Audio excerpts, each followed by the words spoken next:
নাম দিকে এটা না তাহলে দিয়ে চলে এটা দিবি না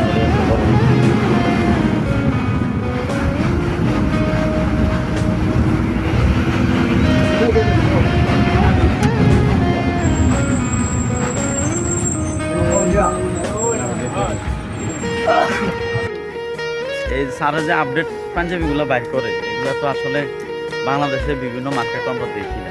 ঘটনাটা একটু খুলে বলবেন? আমার আসলে নেশা হলো পাঞ্জাবি কেনা। আচ্ছা, আমি যখনই ঢাকায় যাই তখন আমি চেষ্টা করি নতুন কিছু কিনতে। সেটা ভালো হোক মন্দ হোক নতুন আমার কিনতে হবে। আমার মাথা গরম হয়ে যায় মার্কেটে গেলেই বা ঢাকা গেলে পাঞ্জাবি কিনতে হবে বা পায়জামা বা একটা কিছু হবে। না মাশাআল্লাহ পাঞ্জাবিটা সুন্দর আছে এবং সুরমা পুরো জামায় জামায় বাপ। আলহামদুলিল্লাহ। আসলে ঈদ মানেই তো আনন্দ, ঠিক না? ঈদ মানে আনন্দ। যদিও পরা যে পুরানটা পড়ছে এটা তো কিপটা। ঈদে নতুন পাঞ্জাবি, আমার তো নতুন পাঞ্জাবি, সবার নতুন পাঞ্জাবি। ঈদ মানে একটা আনন্দ। ঈদে নতুন জামা কাপড় থাকবে, পোশাক থাকবে, টুপি থাকবে, ঠিক আছে? এটাই ঈদের দিনও।